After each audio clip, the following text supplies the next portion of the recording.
Sutton here, bringing you the Algebra 2 solutions to the 3-4 Part 2 homework.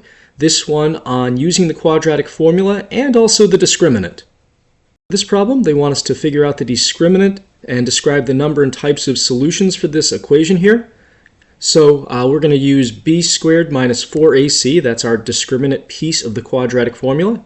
So we have 12 squared then with that b value, minus 4 times we have an invisible 1, times a c value of 36. This is 144 minus, I think this is also 144. So that's 0. And since we have 0 for the discriminant, that means we're going to have exactly one real solution. On this problem, we're trying to figure out discriminant and number and types of solutions. We'll start by putting this in standard form, which I can quickly do if I just subtract the 24x over to this side and move things around a bit. So we'll have a negative 3x squared minus 24x minus 48, all of that equals 0. If I wanted to, I could divide everything by negative 3 and make my life a little bit easier. But I think I'll just go ahead and use the discriminant and probably use the calculator too. So we've got b squared minus 4ac.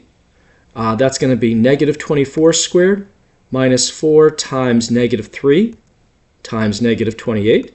And let's just go to Desmos and see what that comes out to. So we have negative 24, let's square that, and we'll do minus 4 times negative 3 times negative 48.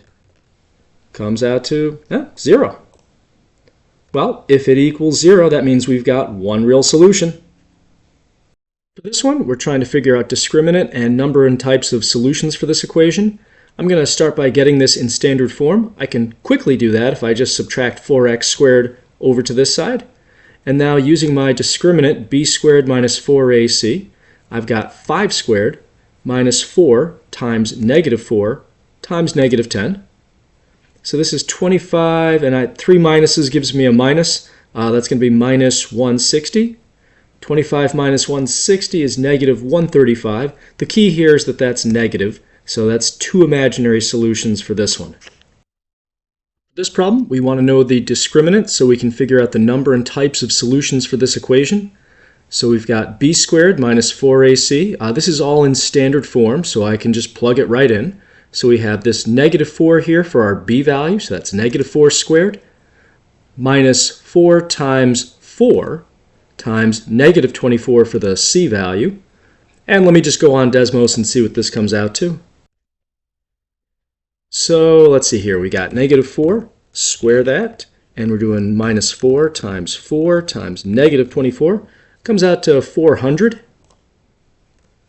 Since that's positive, that means we have two real solutions. For this problem, we have a rocketry club launching some model rockets, launching pads 30 feet above the ground.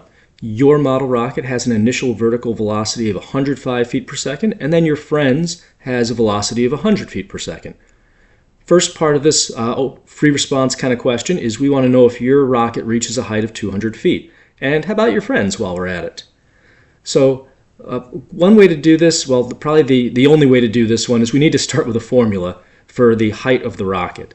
This formula is our general formula from our notes based on height due to gravity.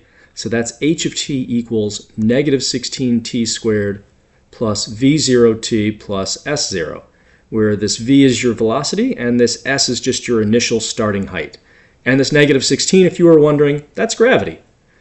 So we're going to rewrite this with the parameters from the rocket that you launched, and then we'll do another one for your friend.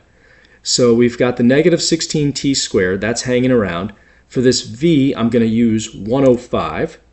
And then for this S0, that's the height above the ground that our launching pad is, this 30 feet.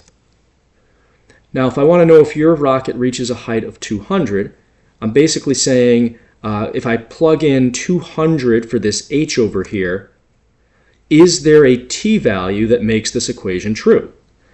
Now, one way to figure this out would be to actually solve the equation and find said t value. But we don't necessarily need to know what the time is. We just need to know that there is a time, that it's a real number, essentially. So we're just asking, does this equation have a solution? Which means we can take a little shortcut and just use the discriminant to figure that out rather than doing the full quadratic formula. So to do that process, let me just get it in standard form. I'm going to just subtract 200 from both sides. That gives me negative 170. And now if I plug this into my discriminant, b squared minus 4ac, that's going to be 105 squared minus 4 times negative 16 times negative 170. And I'll just go to Desmos to see what that comes out to. So plugging this in, we got 105 squared minus 4 times negative 16 times negative 170 comes out to 145. Since that is either 0 or greater, I'm just going to write greater than or equal to 0. It's definitely greater than 0. That means that we have real solutions. If this equaled exactly 0, we would have one real solution. The fact that it's greater than 0 means we have two real solutions, but even one would be enough. This tells us that yes, our rocket does reach 200 feet. Now, how about our friend? So we're going to rewrite the formula a little bit. The only difference between you and your friend is we've got 100 feet per second for velocity instead of 105. So this is going to be almost exactly the same, just one little change. This is now going to be 100 t. And then we're still going to set all this equal to 200 to see if we achieve a t value that gives us 200. We're still going to subtract 200 from both sides, so negative 170.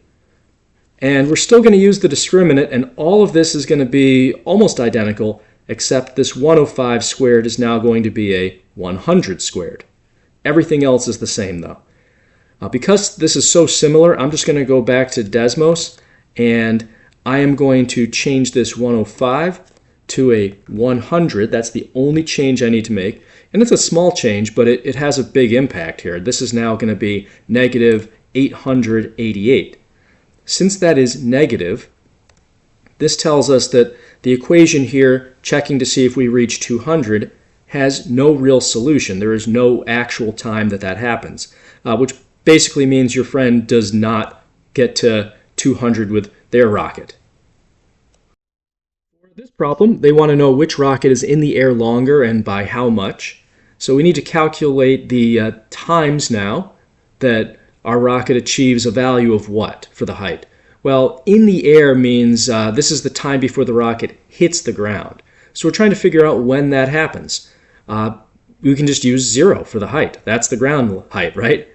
So I'm going to take the rocket formula for our rocket. That was the negative 16t squared plus 105t plus 30. And I'll set that equal to 0, specifically 0, because again, we're trying to see at what time our rocket hits the ground. And then we'll do the same thing for our friend's rocket.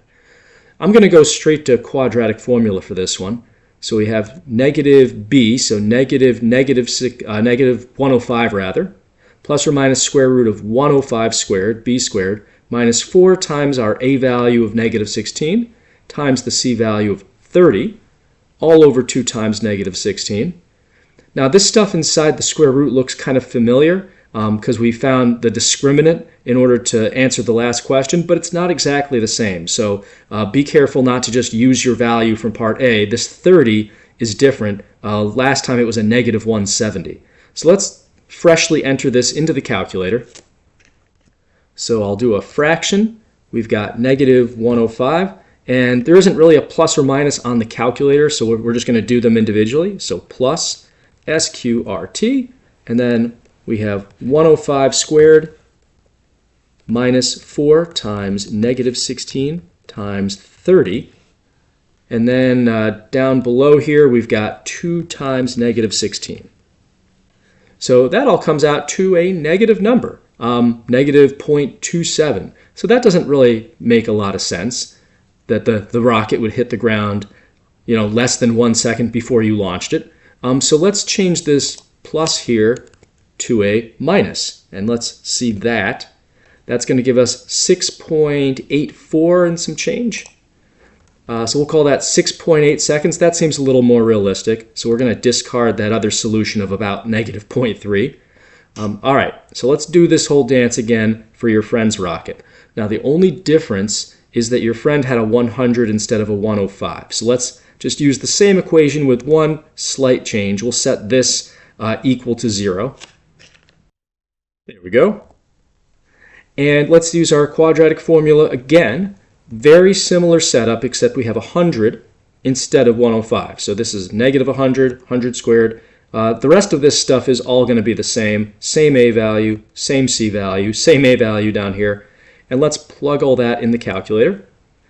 So back to Desmos. Now again, since this is almost exactly the same, let me just change this 105 to a 100. So 100, and that all comes out to about 6.5. Our other solution, if we had a plus instead of a minus here, would have been negative 0.3 roughly. So again, we would discard that solution. That doesn't make sense for the real life context. So we have 6.5, discarding the other solution. So it looks like that our rocket was in the air longer by about 0.3 seconds.